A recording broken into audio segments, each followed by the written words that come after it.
দ্বৈত কর পরিহারে বাংলাদেশ মালদ্বীপ চুক্তি সই, স্বাস্থ্যসেবা যুব ক্রীড়া সমঝোতা স্মারক।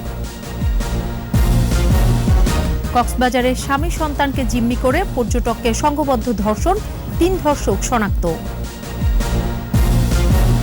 এ মাসে স্কুলে পৌঁছাবে 95% বই, করোনা পরিস্থিতি বিবেচনা করে মার্চের পর পূর্ণাঙ্গ শিক্ষা কার্যক্রম। লবণ ও জলমগ্ন সহিষ্ণু ধানের পূর্ণাঙ্গ জিনোম সিকোয়েন্স উন্মোচন, গবেষণায় আরও একটি সাফল্য। 50 বছরে অর্থনৈতিক শক্তি বাংলাদেশ, মাথাপিছু আয় $2,500 ছাড়িয়েছে, বেড়েছে রিজার্ভ।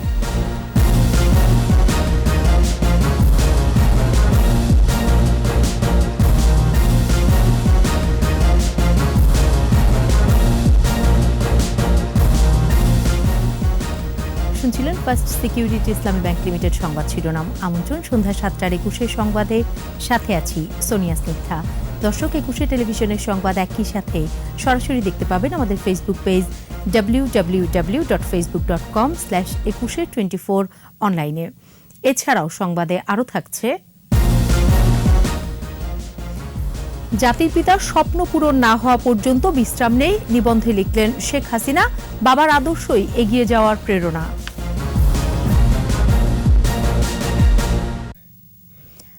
বাংলাদেশ ও মালদ্বীপের দ্বিপাক্ষিক সম্পর্ক নতুন উচ্চতায় নিয়ে যেতে দুই দেশের মধ্যে স্বাস্থ্য, শিক্ষা, দ্বৈত কর পরিহার, বন্দি বিনিময় এবং যুব ও ক্রীড়া ক্ষেত্রে 2 সমঝোতা ও 1 চুক্তি সই হয়েছে। সকালে বাংলাদেশের প্রধানমন্ত্রী শেখ হাসিনা ও মালদ্বীপের প্রেসিডেন্ট ইব্রাহিম মোহাম্মদ সোলির মধ্যে দ্বিপক্ষীয় আলোচনা শেষে উভয় নেতার উপস্থিতিতে প্রেসিডেন্টের কার্যালয়ে এই চুক্তি সই হয়।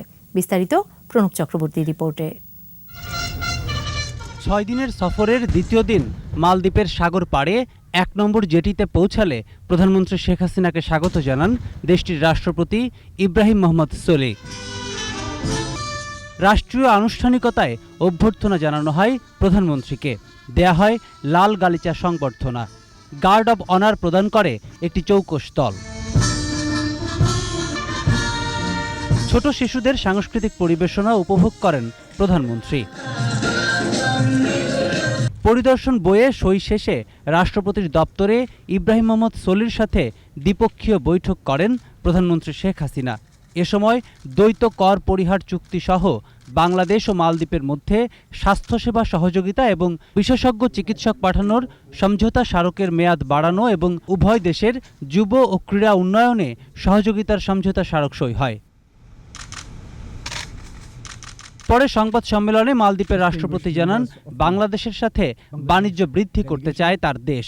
The Maldives and Bangladesh enjoy traditionally and historically close relationship. My government is committed to advancing our relationship even further. বক্তব্যে রোহিঙ্গা প্রত্যাবাসনে সহায়তা প্রত্যাশা করেন প্রধানমন্ত্রী।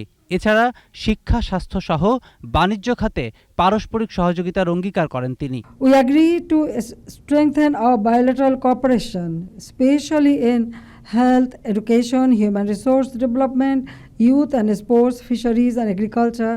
Bangladesh would be able to supply many quality products to the Maldives at a competitive price. I re-emphasized the necessity of a preferential trade agreement between the two countries and a bilateral investment protection arrangement for mutual facilitation of investment. মালদ্বীপের সাথে সমুদ্র পথে যোগাযোগ স্থাপনে 2 দেশ বিবেচনা করছে বলেও জানান প্রধানমন্ত্রী Sheikh Hasina. We hope that with direct flights, people-to-people contacts and exchange of tourism cooperation will be increased. We also reviewed the possibility of establishing a direct shipping line. বন্ধুত্বের প্রতীক হিসেবে মালদ্বীপকে 13টি সামরিক যান উপহার দিয়েছে বাংলাদেশ। প্রণব চক্রবর্তী, 21 টেলিভিশন, ঢাকা। পারস্পরিক স্বার্থে আগামী 50 বছরের অভিযাত্রায় মালদ্বীপের সরকারি বেসরকারি খাতসমূহকে বাংলাদেশের উন্নয়ন অংশীদার হওয়ার আহ্বান জানিয়েছেন প্রধানমন্ত্রী শেখ হাসিনা। দেশটির পার্লামেন্টে দেয়া ভাষণে 2 দেশের উষ্ণ বন্ধুত্বপূর্ণ সম্পর্কের কথা তুলে ধরেন তিনি। We are particularly encouraged to witness your development journey, your successful transition from LDC to a middle income country, and we hope Bangladesh and Maldives would tap the complementarities. I also hope that our warm and friendly relations will further be consolidated. Bangladesh is thriving with possibilities and potentials. I call upon both the government and private sector of the Maldives to be a partner in the development journey in the next 50 years for mutual benefit. কক্সবাজারে স্বামী সন্তান নিয়ে বেড়াতে এসে 2 দফায় সংঘবদ্ধ ধর্ষণের শিকার হয়েছেন এক গৃহবধূ। তাকে উদ্ধার করে সদর হাসপাতালের ওয়ান স্টপ ক্রাইসিস সেন্টারে পাঠানো হয়েছে। র্যাব জানায় জড়িত 3 জনকে শনাক্ত করা হয়েছে, আর জিজ্ঞাসাবাদের জন্য এরই মধ্যে হোটেল ম্যানেজারকে আটক করা হয়েছে। রাজধানীর যাত্রাবাড়ি থেকে বুধবার সকালে শিশু সন্তান সহ কক্সবাজারে ঘুরতে আসেন এই দম্পতি। কক্সবাজার প্রতিনিধি আব্দুল আজিজের রিপোর্ট, জানাচ্ছেন মাসুম আলিসা। বুধবার সন্ধ্যায় কক্সবাজার সমুদ্র সৈকতের কাছে এক মার্কেটের ভিড়ে সংঘবদ্ধ দুর্বৃত্তদের সাথে ধাক্কা লাগে বেড়াতে আসা গৃহবধূর স্বামীর। এ সময় তাদের কাছে ক্ষমাও চান এই দম্পতি, তবে কৌশলে তাদের সাথে ঝগড়া বাঁধিয়ে দেয় দুর্বৃত্তরা। এক পর্যায়ে ধাক্কাধাক্কি করে স্ত্রীর কাছ থেকে স্বামী ও সন্তানকে আলাদা করে ফেলে চক্রটি।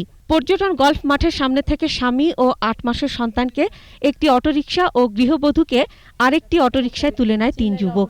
নিয়ে যায় শহরের একটি নির্জন স্থানে এবং ধর্ষণ করে গৃহবধূকে। আর আমি এটা বিশ্বাস করতে বাধ্য, কারণ লোক 2 জন ওইখানে ছিল। এরপর জিয়া গেস্ট ইন নামে একটি হোটেলে নিয়ে এসে গৃহবধূর স্বামী ও সন্তানকে মেরে ফেলার হুমকি দিয়ে দ্বিতীয় দফার সংঘবদ্ধ ধর্ষণ করে। পরে কক্ষটি বাইরে থেকে বন্ধ করে তারা চলে যায়। আপনার 6টা 7টার দিকে ওরা আমাকে এখান থেকে নিয়েছে, আর এই হোটেলে কমে বেশি গেল 10টা হবে, 9টা 10টা আটকে রাখছে। হ্যাঁ, আমাকে এখানে আইসা যদি আমি এখানে চিল্লাপাল্লা করি, রুমে না উঠতে চাই, এটা তো একটা হোটেল, চিল্লাইলে অবশ্যই সবাই আসবে, সেই জন্য আমাকে এই হুমকিটা দিছে। খবর পেয়ে দ্রুত র্যাবের একটি দল এসে হোটেল রুম থেকে গৃহবধূকে উদ্ধার করে। র্যাব জানায় ধর্ষকদের সবাইকে চিহ্নিত করা সম্ভব হয়েছে। অপহরণ করে স্থানীয় একটি গেস্ট হাউসে নিয়ে যায়, নিয়ে গিয়ে তাকে হুমকি থামকি দেয় যে তার স্বামী এবং 8 মাসের সন্তান তাদের কবজায় আছে, এবং ওই ভদ্রমহিলা তাদের কথা মতো কাজ না করলে পরে তার স্বামী সন্তানকে হত্যা করবে, এই হুমকি দিয়ে তাকে তারা উপর্যুপরি ধর্ষণ করে। এই ঘটনার প্রেক্ষিতে মামলা রুজু করা হচ্ছে, আইনানুগ ব্যবস্থা গ্রহণ করা হচ্ছে। আর হোটেল কর্তৃপক্ষ বলছে ধর্ষণকারীরা এক নারীকে নিয়ে এসে আশিক ও সাথী নামে স্বামী স্ত্রীর পরিচয় দিয়ে রুম ভাড়া নেয়। 2 ঘন্টা পর রুম ছেড়ে দিয়ে চলে যায়। মিনিট 50 তারা রুমে অবস্থান করার পরে তারা 2 জন একসাথে বেরিয়ে যায়। এই তাদের আগমন, পরিগমন, অবস্থান এটা সিসিটিভিতে ধারণ আছে। এদিকে ধর্ষক 3 জনের মধ্যে আরিফুল ইসলাম আশিক নামে একজনের পরিচয় পাওয়া গেছে, অন্যদের পরিচয় এখনো পাওয়া যায়নি। নির্যাতিতা গৃহবধূকে কক্সবাজার সদর হাসপাতালের ওয়ান স্টপ ক্রাইসিস সেন্টারে পাঠানো হয়েছে। মাসুম আলিসা, 21 টেলিভিশন। চলতি মাসের মধ্যে স্কুলে পৌঁছে যাবে 95% পাঠ্যপুস্তক। কথা জানিয়ে শিক্ষামন্ত্রী ডাক্তার দীপুমনি বলেছেন, করোনা পরিস্থিতি বিবেচনায় জানুয়ারির শুরুতে শিক্ষা কার্যক্রম পুরোপুরি শুরু করা সম্ভব হচ্ছে না। তবে সংক্রমণ না বাড়লে মার্চের পর স্বাভাবিক হতে পারে শিক্ষা প্রতিষ্ঠানে পাঠদান। জসিম জুয়েলের রিপোর্ট। রাজধানীর মাতুয়ালে বিনামূল্যে পাঠ্য বইয়ের ছাপার কাজ পরিদর্শন করেন শিক্ষামন্ত্রী। আমাদের 158টি প্রেসে মাধ্যমিকের কাজ চলছে আর 42টি প্রেসে প্রাথমিকের কাজ চলছে। পরে বলেন, করোনা ভাইরাসের কারণে এবারও বই উৎসব হবে না, তবে শ্রেণী অনুযায়ী বছরের প্রথম দিন থেকেই সবাইকে বই দেওয়া হবে। এবছরও আমরা করোনা অতিমারির কারণে বই উৎসব আমরা করতে পারবো না।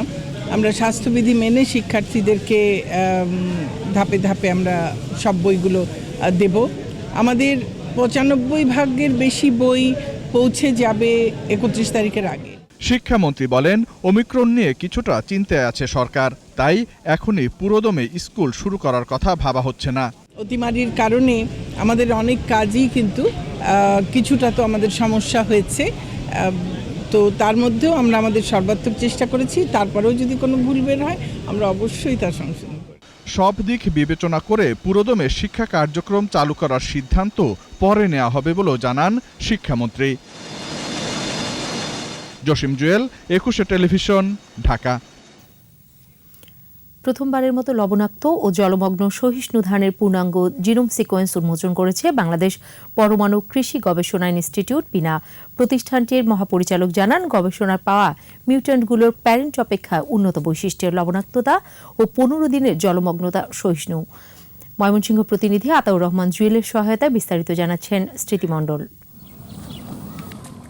জলবায়ু পরিবর্তনের কারণে উপকূলীয় এলাকায় বন্যা ও লবণাক্ততা বাড়ছে, ব্যাহত হচ্ছে ধানের আবাদ। এই সমস্যার স্থায়ী সমাধানে কার্যকর উপায় খুঁজে বের করতে 1 দশক ধরে কাজ করছে বাংলাদেশ পরমাণু কৃষি গবেষণা ইনস্টিটিউট বিনার মহাপরিচালক ডক্টর মির্জা মোফাজ্জল ইসলামের নেতৃত্বে একদল বিজ্ঞানী। গবেষণায় মিলেছে আশানুরূপ ফলাফল।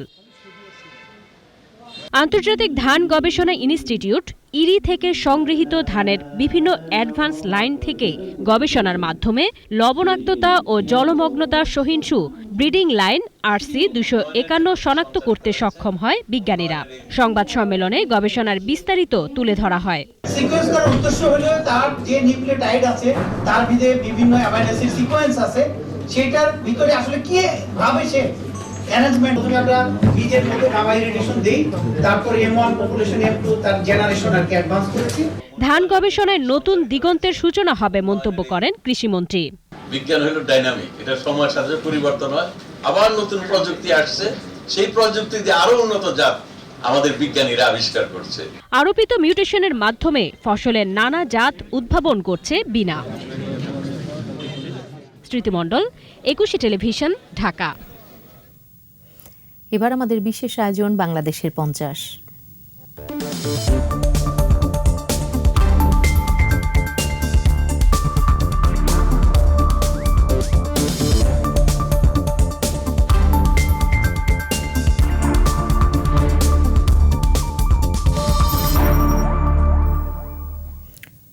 বছরের বাংলাদেশ এখন বিশ্বের অন্যতম অর্থনৈতিক শক্তি। 90% থেকে দারিদ্র্য এখন 20%। $94 মাথাপিছু আয় ছাড়িয়েছে $2,500। বৈদেশিক বাণিজ্য, উৎপাদন, রিজার্ভ, রাজস্ব আদায় সহ আর্থসামাজিক নানা খাতে অভাবনীয় অর্জন গেল 5 দশকে। মেহেদী হাসানের রিপোর্ট। যুদ্ধবিধ্বস্ত বাংলাদেশের শুরুটা ছিল একেবারে শূন্য থেকে। প্রায় 90% মানুষ দারিদ্র্য সীমায়, নিম্ন রপ্তানি আয় ও প্রবৃদ্ধির বিপরীতে ছিল জনসংখ্যা বৃদ্ধির প্রবল চাপ। কিন্তু মাত্র 5 দশকে আর্থসামাজিক অগ্রগতিতে বাংলাদেশ এখন বিশ্বের রোল মডেল। $94 মাথাপিছু আয় $2,554 ছাড়িয়েছে। জিডিপির আকার $6.24 বিলিয়ন থেকে বেড়ে $409 বিলিয়ন। গেল 50 বছরে বাংলাদেশের জাতীয় বাজেট 786 কোটি টাকা থেকে বেড়ে এখন 6 লাখ কোটি টাকা ছাড়িয়েছে। 166 কোটি টাকার রাজস্ব বেড়ে দাঁড়িয়েছে 2,60,000 কোটি টাকায়। বৈদেশিক বাণিজ্য বাংলাদেশের অর্জন ঈর্ষণীয়। মুক্তিযুদ্ধ পরবর্তী $34 কোটি রপ্তানি আয় এখন $3,875 কোটি। এবছর পণ্য ও সেবা মিলে রপ্তানি আয়ের লক্ষ্যমাত্রা $5,100 কোটি। শিক্ষা, গড় আয়ু ও নারীর ক্ষমতায়নও অগ্রগতি অনেক। দারিদ্র্য নেমে এসেছে 20%। 46 বছরের গড় আয়ু উন্নীত হয়েছে প্রায় 73 বছরে। রেমিটেন্স আহরণে বাংলাদেশ এখন বিশ্বের 7ম। গত 50 বছরে খাদ্যশস্যের উৎপাদন প্রায় 4 গুণ বেড়ে উন্নীত হয়েছে 4,25 লাখ টনে। চাল, মাছ ও সবজি উৎপাদনে বাংলাদেশ এখন শীর্ষ 5-এ। কৃষিটা এত শক্ত একটা ভিতের উপর দাঁড়িয়েছে, কোভিডের সময় আমাদের খাদ্য সমস্যা হয়নি। অনেকগুলো সূচকে আমরা দেখি যে আমরা দক্ষিণ এশিয়ায় সবার উপরে আছি। তো এই সামাজিক খাতে অগ্রগতি এবং অর্থনৈতিক অগ্রগতি দুইটা হওয়ার জন্যই আমরা বিশ্বে আজকে নন্দিত। এখন পিছিয়ে থাকা সূচকগুলোর দিকে বাড়তি নজর দেওয়ার পরামর্শ তাদের। আওয়ামী লীগের 2018 সালের যে নির্বাচনী ইশতেহার, সেখানে এই সমস্যাগুলো চিহ্নিত আছে। বৈষম্যের কথা চিহ্নিত করা আছে, দূর করতে হবে। দুর্নীতির কথা চিহ্নিত করা আছে, সুশাসনে ঘাটতির কথা চিহ্নিত করা আছে, বিচার ব্যবস্থায় ঘাটতি করার চিহ্নিত আছে। আরেকটা জিনিস খুব গুরুত্বপূর্ণ চিহ্নিত আছে যে স্থানীয় সরকারকে ক্ষমতায়ন। 2026 সালেই উন্নয়নশীল দেশ হিসেবে জাতিসংঘের চূড়ান্ত স্বীকৃতি পাচ্ছে বাংলাদেশ। আর 2041 সালের মধ্যে বাংলাদেশ নাম লেখাতে চায় উন্নত দেশের তালিকায়। আমাদের লক্ষ্য টেকসই উন্নয়ন। মেহেদী হাসান, 21 টেলিভিশন, ঢাকা। মধ্যম আয়ের দেশে নিচ্ছি সংবাদ বিরতি। যখন ফিরছি তখন অন্যান্য খবরের সঙ্গে আরও থাকবে। গ্যাস, বিদ্যুৎ, সারের মূল্য বৃদ্ধির আশঙ্কা, চালের চাহিদা পুনর্নির্ধারণের তাগিদ সিপিডি। শিক্ষা কর্মকর্তাকে মারধরের ঘটনায় বরখাস্ত মেয়র গ্রেফতার, নিয়মিত মাদক সেবন করতেন বলছে র‍্যাব। আবারও আমন্ত্রণ সন্ধ্যা 7টার 21 সংবাদে। জাতির পিতা বঙ্গবন্ধু শেখ মুজিবুর রহমানের সব স্বপ্ন পূরণ না হওয়া পর্যন্ত কোনো বিশ্রাম নেই বলে মন্তব্য করেছেন প্রধানমন্ত্রী শেখ হাসিনা। যুক্তরাষ্ট্রভিত্তিক MIT প্রেস ডাইরেক্টে প্রকাশিত নিবন্ধে তিনি লিখেছেন, গণতন্ত্র, ধর্মীয় সহিষ্ণুতা ও সামাজিক ন্যায় বিচারের আদর্শে সমৃদ্ধ দেশের স্বপ্ন দেখেছিলেন বঙ্গবন্ধু। তার রাজনৈতিক দর্শনই অনুসরণ করছেন বঙ্গবন্ধু কন্যা। আরও জানাচ্ছেন দুলি মল্লিক। স্বাধীন বাংলাদেশকে সোনার বাংলায় পরিণত করার স্বপ্ন দেখেছিলেন জাতির পিতা বঙ্গবন্ধু শেখ মুজিবুর রহমান। বাবার অপূর্ণ স্বপ্ন বাস্তবায়নে দিনরাত পরিশ্রম করছেন তারই কন্যা প্রধানমন্ত্রী শেখ হাসিনা। বাংলাদেশকে আমরা ডিজিটাল বাংলাদেশ। মার্কিন প্রেস ডাইরেক্টে striving to realize the ideals of my father শিরোনামে প্রকাশিত নিবন্ধে স্বাধীনতা অর্জন থেকে সমৃদ্ধ বাংলাদেশ গড়ায় পিতা ও কন্যার দীর্ঘ লড়াইয়ের কথা লিখেছেন শেখ হাসিনা। নিবন্ধে উঠে আসে বঙ্গবন্ধু উপাধি সত্যিকার অর্থে বাংলার কোটি মানুষের ভালোবাসারই প্রতিফলন। তার বজ্রকণ্ঠে সারা দিয়ে যুদ্ধে ঝাঁপিয়ে পড়ে বাংলার মানুষ। রক্ত আর ত্যাগে অর্জিত হয় বিজয়। বঙ্গবন্ধুর 20 বছরের দীর্ঘ লড়াই, রাজনৈতিক দর্শন, নেতৃত্ব ও দিক নির্দেশনাকেই নিজের জীবন পাথেয় করেছেন কন্যা শেখ হাসিনা। তিনি লিখেছেন, পিতার কাছ থেকে শিখেছেন কিভাবে সমাজের সুবিধাবঞ্চিতদের জন্য কাজ করতে হয়, কিভাবে স্বপ্নপথ তৈরি করতে হয়। তাই 75-এর 15 আগস্ট পিতাসহ পরিবারের সবাইকে হারিয়েও দমে যাননি শেখ হাসিনা। শোককে শক্তি হিসেবে নিয়ে ভাবনার পুরোটাই জুড়েই তার দেশ ও দেশের মানুষ। মৃত্যু ভয়কে দূরে ঠেলে পাড়ি দেন প্রতিকূল পথ, যার ধারাবাহিকতায় বাংলাদেশ আজ এশিয়ার অন্যতম দ্রুত বর্ধনশীল অর্থনীতির দেশ। শেখ হাসিনা লিখেছেন, পিতার স্মৃতি বারবার আবেগতাড়িত করে তাকে। একই সঙ্গে তার অদম্য চেতনাও স্মরণ করিয়ে দেয় এগিয়ে যেতে হবে দুরন্ত গতিতে। লক্ষ্য স্বপ্নের সোনার বাংলা। তুলি মল্লিক, 21 টেলিভিশন। নির্বাচন কমিশন গঠন নিয়ে রাষ্ট্রপতির সংলাপে বিএনপি অংশ নেবে বলে আশাবাদ জানিয়েছেন তথ্য ও সম্প্রচার মন্ত্রী ডক্টর হাসান মাহমুদ। সচিবালয়ে জাতির পিতার শেখ মুজিব প্রামাণ্য গ্রন্থের মোড়ক উন্মোচন ও সমসাময়িক বিষয়ে মতবিনিময় অনুষ্ঠানে তিনি বলেন, বিএনপির যদি কোনো দাবি থাকে সেটা রাষ্ট্রপতির কাছে জানাতে পারে। উন্নত দেশে নির্বাচন কমিশন নিয়ে কোনো সংলাপ না হলেও বাংলাদেশের গণতান্ত্রিক ধারাবাহিকতা রক্ষার জন্য প্রতিবারই এটি করা হয়। নেতিবাচক রাজনীতি থেকে বিএনপিকে বের হওয়ার পরামর্শ দেন তথ্যমন্ত্রী। বিএনপি নেতিবাচক রাজনীতি পরিহার করবে। সবকিছুতে না বলার যে রাজনীতি বিএনপি অনুসরণ করছে সেটি থেকে সরে আসবে। সরে এসে তাদের কোনো আপত্তি থাকলেও সেটিও তারা সংলাপে অংশগ্রহণ করে রাষ্ট্রপতিকে বলে আসতে পারেন। সেটি হচ্ছে গণতান্ত্রিক রীতিনীতি। তারা যেই কথাগুলো তারা রাজপথে বলছেন সেই কথাগুলো তো রাষ্ট্রপতির সাথে দেখা করেও বলে আসতে পারেন। প্রধানমন্ত্রী শেখ হাসিনার উন্নয়নের অগ্রযাত্রা সারা বাংলাদেশে, তাই বাংলাদেশ আজ শক্ত মজবুত অর্থনীতির উপর দাঁড়িয়ে আছে বলে মন্তব্য করেছেন আওয়ামী লীগের প্রচার ও প্রচারণা সম্পাদক আব্দুস সোবহান গোলাপ। মাদারীপুরের কালকিনি পৌর এলাকার 4টি সড়কের উদ্বোধন ও গরিব অসহায়দের মাঝে শীতবস্ত্র বিতরণ অনুষ্ঠানে আব্দুস সোবহান গোলাপ আওয়ামী লীগের বিভিন্ন উন্নয়ন কাজের কথা উল্লেখ করে কালকিনি পৌরসভাকে একটি ডিজিটাল ও মডেল পৌরসভা হিসেবে গড়ে তুলতে কাজ করার কথা জানান। এছাড়া তার নির্বাচনী এলাকার প্রতিটি ইউনিয়নকে মডেল ইউনিয়ন হিসেবে গড়ে তোলার কথাও জানান তিনি। জয়ন্তী শেখ হাসিনার উন্নয়নের অগ্রযাত্রা সারা বাংলাদেশ যা আপনার দৃশ্যমান রয়েছে। বাংলাদেশ আজ একটি শক্ত মজবুত অর্থনীতির উপর দাঁড়িয়ে আছে। সারা বিশ্বে অর্থনৈতিক উন্নয়নে অবস্থানে বাংলাদেশ বিশ্বের 41তম দেশ হিসেবে স্থান পেয়েছে। কৃষিতে উৎপাদন খরচ বেড়ে যাওয়ায় ডিজেলের দাম কমানোর পরামর্শ দিয়েছে centre for policy dialogue CPD. চালের বাৎসরিক চাহিদা পুনরায় নিরূপণ করা জরুরি বলেও মত সংস্থাটির।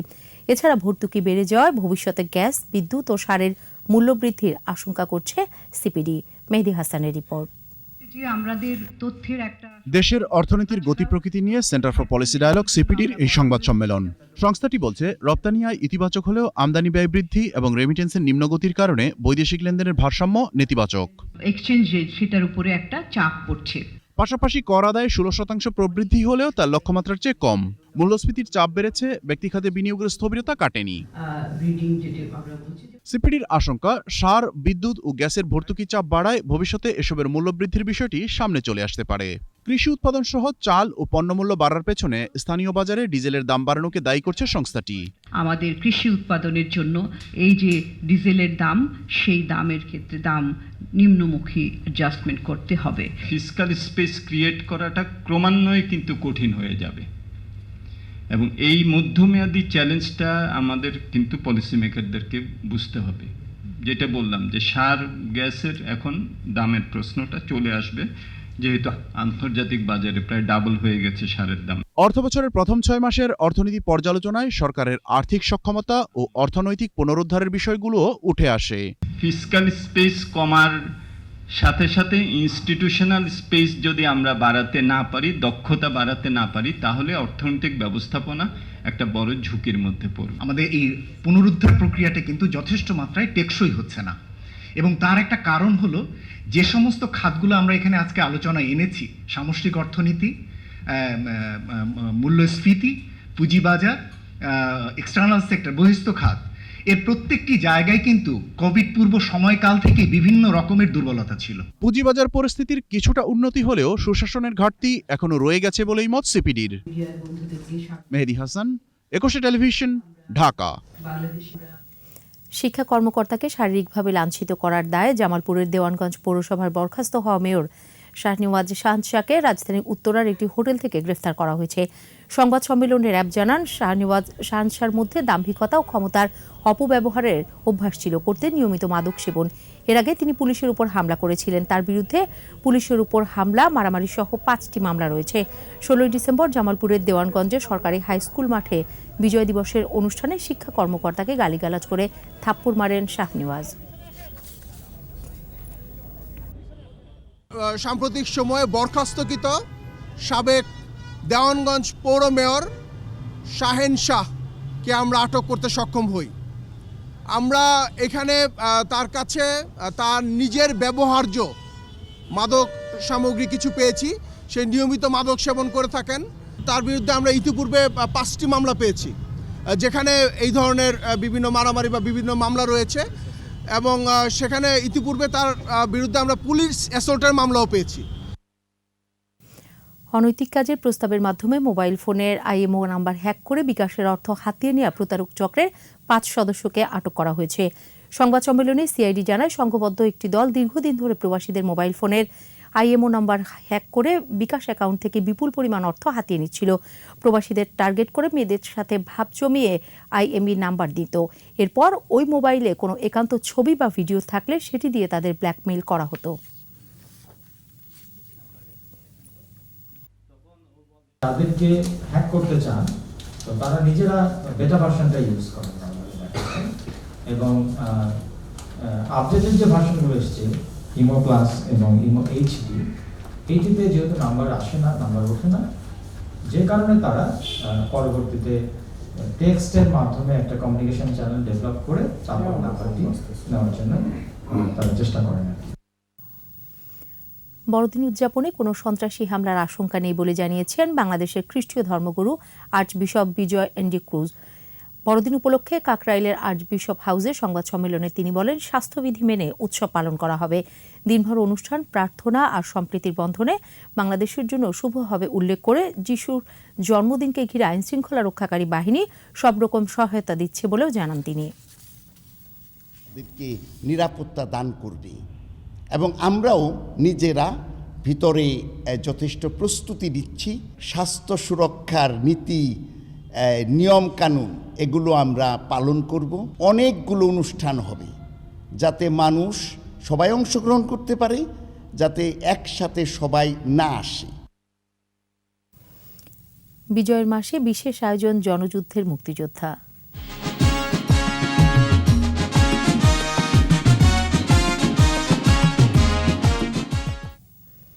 মোহাম্মদ শফিকুর রহমান ঢাকা বিশ্ববিদ্যালয়ের ছাত্র থাকাকালীন শুরু করেন সাংবাদিকতা। সেই সাথে যুক্ত ছিলেন ছাত্রলীগের রাজনীতিতে। ৭১-এ বঙ্গবন্ধুর ডাকে সাড়া দিয়ে মুক্তিযুদ্ধে ছিল সক্রিয় অংশগ্রহণ। সাংবাদিক ও সংসদ সদস্য মোহাম্মদ শফিকুর রহমানের যুদ্ধদিনের কথা তুলে এনেছেন মানিক শিকদার।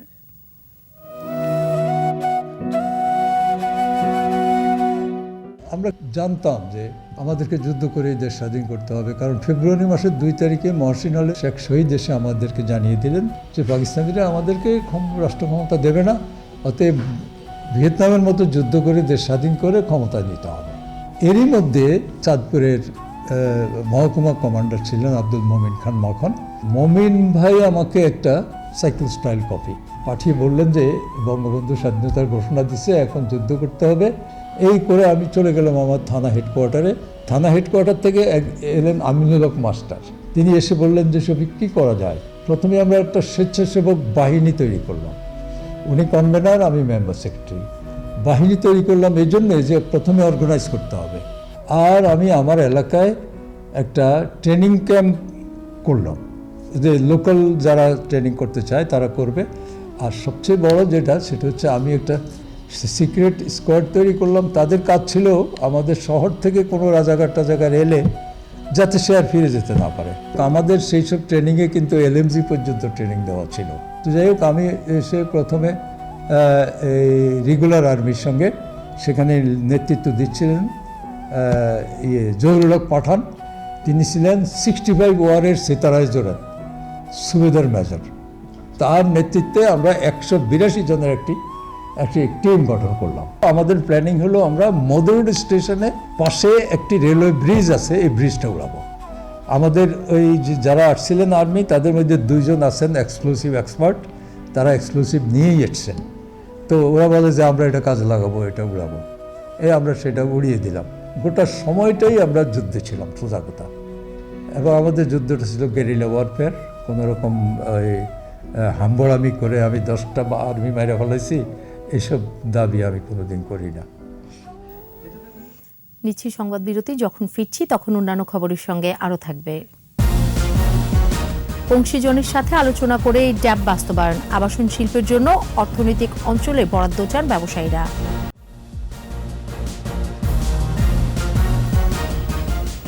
আবারও আমন্ত্রণ সন্ধ্যা 7টার 21 সংবাদে। আবাসন খাত সহ অন্যান্য অংশীজনদের সাথে আলোচনা করে ডিটেইল এরিয়া প্ল্যান বা ড্যাব বাস্তবায়ন হবে বলে জানিয়েছে রাজুক। আর বঙ্গবন্ধু বিশেষ অর্থনৈতিক অঞ্চলে আবাসন শিল্পের জন্য বরাদ্দের দাবি জানিয়েছে FBCCI। তৌহিদুর রহমানের রিপোর্ট। করোনার কঠিন সময়েও সরকারের দেয়া সুবিধার কারণে আবাসন শিল্পে নেতিবাচক প্রভাব পড়েনি। এ অবস্থায় শিল্পকে এগিয়ে নিতে রাজধানীর বঙ্গবন্ধু আন্তর্জাতিক সম্মেলন কেন্দ্রে 5 দিনের রিহ্যাব মেলার উদ্বোধনী অনুষ্ঠান। আলোচনায় ঢাকা ও এর আশেপাশের এলাকা নিয়ে বিশদ পরিকল্পনা বা ডিটেইল এরিয়া প্ল্যান বাস্তবায়নে সব মহলের কথা মাথায় রাখার তাগিদ দেন ব্যবসায়ীরা। ব্যবসায়ীরা আতঙ্কের ভিতরে আছি, অশনি সংকেত শুনতে পাচ্ছি। সরকার ড্যাব প্রণয়ন করতে যাচ্ছে এবং ড্যাবের যে খসড়া আমরা প্রথমে দেখেছিলাম, সত্যি আমরা আতঙ্কিত হয়েছিলাম। আমরা সরকারের সাথে একত্রে কাজ করতে চাই। অনেক সময় দেখা যায় আমাদের পলিসি করার সময় আমাদের পলিসি মেকাররা ভুলে যায় যে প্রাইভেট সেক্টর যে একটা আছে তাদের কথা ভুলে যায়, অথচ প্রাইভেট সেক্টর কিন্তু ইমপ্লিমেন্ট করে। রাজুক জানায় ড্যাব নিয়ে আবাসন ব্যবসায়ীদের আতঙ্কিত হওয়ার কোনো কারণ নেই, আর ফ্ল্যাট কিংবা প্লট কিনে কেউ প্রতারিত না হয় সেদিকে দৃষ্টি রাখার তাগিদ দেন বাণিজ্যমন্ত্রী। মানুষ অনেক সময় দেখা যায় তার সর্বসম্পত্তি বিক্রি করে, সবকিছু সোনাদানা বিক্রি করে, বড়ির বউরা একটা বাড়ি করার স্বপ্নের জন্য কোথাও কোথাও টাকা পয়সা দেয়, তারা যেন প্রতারিত না হয়। সরকার আপনাদেরকে পৃষ্ঠপোষকতা দিবে এবং সরকার আপনাদের উপর ব্যবসার ক্ষতি হয় এমন কোনো কাজ কখনো করবে না। অন্তপক্ষে মাননীয় প্রধানমন্ত্রীর নেতৃত্বে এই ড্যাব কিন্তু পাশ হবে। এবারের মেলায় 1.5 শতাধিক প্রতিষ্ঠানের 220টি স্টল রয়েছে। খোলা থাকবে সকাল 10টা থেকে রাত 9টা পর্যন্ত। তৌহিদুর রহমান, 21 টেলিভিশন, ঢাকা। করোনা মোকাবেলায় রেড ক্রিসেন্ট সোসাইটি মানবিক কার্যক্রম 68 ইউনিটের মাধ্যমে বাস্তবায়ন করছে। Holy family red crescent medical college অডিটোরিয়ামে বাংলাদেশ রেড ক্রিসেন্ট সোসাইটির 49তম বার্ষিক সাধারণ সভায় সোসাইটির সদস্য ও স্বেচ্ছাসেবকদের কার্যক্রমের বিভিন্ন দিক তুলে ধরা বক্তারা বলেন, স্বেচ্ছাসেবকরা সোসাইটির মূল চালিকা শক্তি। শিক্ষার্থীদের স্বেচ্ছাসেবক হতে উদ্বুদ্ধ করারও আহ্বান জানান তারা। ইউনিটগুলোকে আরও কার্যকর এবং আর্থিকভাবে স্বয়ংসম্পূর্ণ করতে দিক নির্দেশনা দেওয়া হয়। সভায় 64টি জেলা ইউনিট, 4টি সিটি ইউনিটের প্রতিনিধিরা অংশ নেন।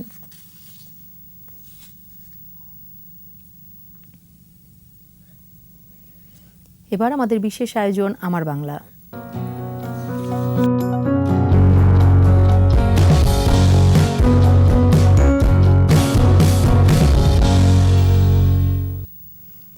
বাংলার ইতিহাসে 12 ভূঁইয়াদের প্রতাপশালী জমিদার ছিলেন ঈশা খাঁ। মুঘল বাহিনী থেকে রক্ষা পেতে গাজীপুরের কালীগঞ্জের বক্তারপুরে দুর্গনগরীতে প্রায় বসবাস করতেন তিনি। এই বক্তারপুরে রয়েছে ঈশা খাঁর সমাধি। প্রশাসনের উদ্যোগে তার সমাধিতে এখন নতুনত্ব ও আধুনিকতার ছোঁয়া লেগেছে। গাজীপুর প্রতিনিধি অপূর্ব রায়ের রিপোর্ট, জানাচ্ছেন সমর ইসলাম।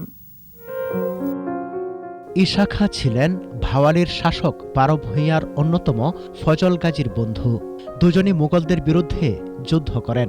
ঈশা খাঁ ভাওয়ালির 11 সিন্দুর দুর্গকে প্রধান সামরিক দুর্গ হিসেবে গড়ে তোলেন। তবে কাপাসিয়ার একডালা দুর্গে অবস্থান করে মুঘল আক্রমণ এবং প্রতিরোধ গড়ে তোলেন। ঈশা খাঁর সুরক্ষিত দুর্গের মধ্যে বক্তারপুর ছিল অন্যতম। 1599 সালে জঙ্গলবাড়ি থেকে নৌকায় বক্তারপুরে আসার পথে অসুস্থ হয়ে মারা যান তিনি। তার ইচ্ছাতেই বক্তারপুর দুর্গের ভেতর সমাহিত করা হয়। দীর্ঘদিন তার কবরটি ছিল অযত্ন অবহেলায়। প্রত্নতত্ত্ব বিভাগ বক্তারপুর পুরান দিঘির পশ্চিম পাড়ে থাকা ঈশা খাঁর কবরটি চিহ্নিত করে। এরপর সংস্কার করা হয়েছে। একটা লোকজন আসে আইসা জিজ্ঞেস করে, আমরা আগে যারা ই করছে আর কইছে ঈশা খাঁর কবর। দেশ বিদেশ সবাই জানুক এখানে ওনার মাজারটা আরো বড় হোক, এলাকাটা অনেক উন্নত হোক। ইতিহাস বা আমার ছেলেরা যে জানতে পারে বৈবস্তকে যে ঈশা খাঁর মাজার ছিল এখানে। সঠিক ইতিহাস ভবিষ্যৎ প্রজন্মের কাছে তুলে ধরতেই প্রশাসনের এই উদ্যোগ। স্থানটিতে পর্যটন সুবিধা বাড়ানোর কথাও জানান স্থানীয় সংসদ সদস্য। এখানে আর একটি কমপ্লেক্স হওয়া প্রয়োজন এবং এই রাস্তাটি ভালো হওয়া দরকার। আমরা এটিকে প্রাথমিকভাবে রাস্তাটি করেছি এবং আমরা আশা করি যে এই জায়গায় পরবর্তীতে প্রত্নতত্ত্ব অধিদপ্তরকে এবং আমরা কালচারাল মিনিস্ট্রিকে আমরা লিখেছি। আমরা আশাবাদী যে এখানে সরকারের বড় ধরনের স্থাপনা পরিবর্তিত হবে। আমাদের ইতিহাসের একটি অংশ ঈশা খাঁ 12 ভূঁইয়ার এক ভূঁইয়া, তার সমাধি এটা, এবং সেটা বিভিন্নভাবে বিশ্লেষণ করে বিভিন্ন পরীক্ষার মাধ্যমে এটা প্রমাণিত হয়েছে। তাই আমরা এটাকে সংরক্ষণ করার ব্যবস্থা গ্রহণ করেছি।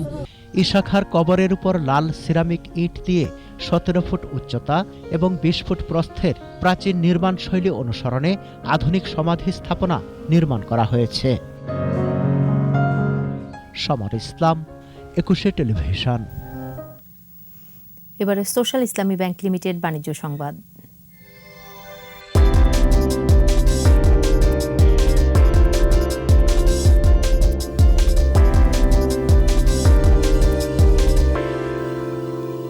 বাজারে অ্যাপ কন্ট্রোল গিজার আনলো আরএফএল-এর সহযোগী প্রতিষ্ঠান রংপুর মেটাল ইন্ডাস্ট্রিজ RMLI।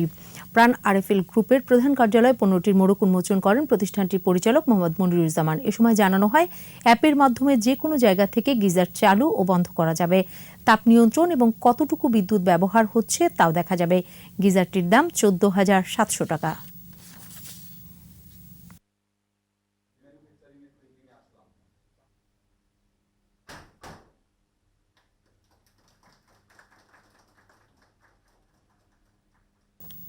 জানুয়ারি দ্বিতীয়বারের মতো হতে যাচ্ছে জাতির পিতা বঙ্গবন্ধু শেখ মুজিব ঢাকা ম্যারাথন।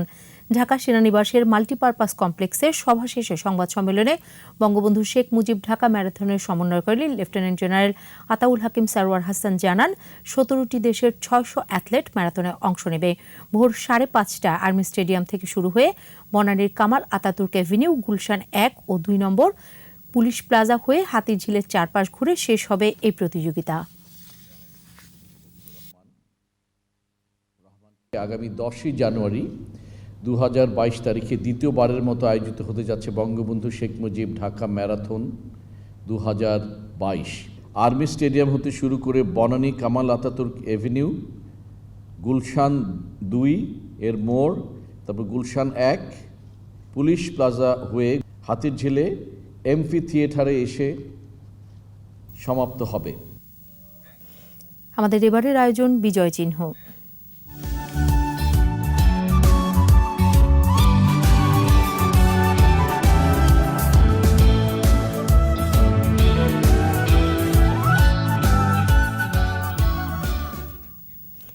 এবারের সংগ্রাম মুক্তির সংগ্রাম, এবারের সংগ্রাম স্বাধীনতার সংগ্রাম। ৭১-এর ৭ মার্চে বঙ্গবন্ধুর দীপ্ত উচ্চারণের পর ৯ মাসের রক্তক্ষয়ী যুদ্ধে আসে লাল সবুজের বিজয়। বঙ্গবন্ধুর সেই ভাষণ ও পাকিস্তানিদের আত্মসমর্পণের ঐতিহাসিক সাক্ষী বর্তমান সোহরাওয়ার্দী উদ্যান। এখানেই নির্মিত হয়েছে স্বাধীনতার স্তম্ভ। মুজিবুর রহমানের ক্যামেরায় মানিক শিকদারের ভিজুয়াল প্রতিবেদন।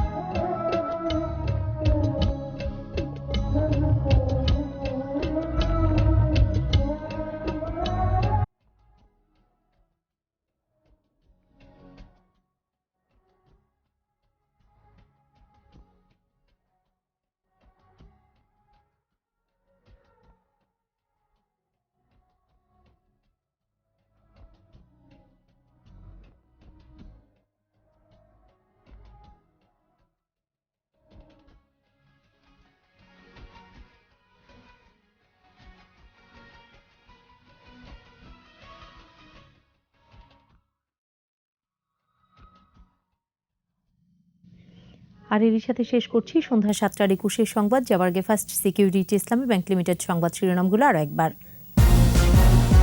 দ্বৈত কর পরিহারে বাংলাদেশ মালদ্বীপ চুক্তি সই, স্বাস্থ্যসেবা যুব ক্রীড়ায় সমঝোতা স্মারক।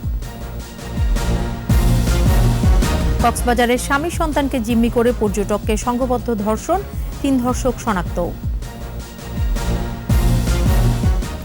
এ মাসে স্কুলে পৌঁছাবে ৯৫% বই।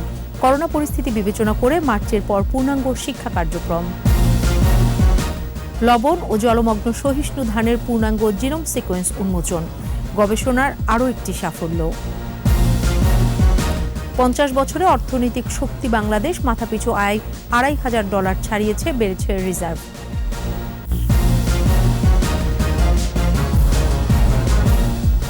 সর্বশেষ খবর জানতে ডায়াল করুন 2021 নম্বরে, আর ভিজিট করুন ekushe-tv.com ওয়েবসাইটে। এছাড়া ফেসবুকে লগ ইন করতে পারেন facebook.com/ekushe24 অনলাইনে। পরের সংবাদ রাত ৯টায় দেখার আমন্ত্রণ রইল। স্বাস্থ্যবিধি মেনে চলুন, সুস্থ থাকুন।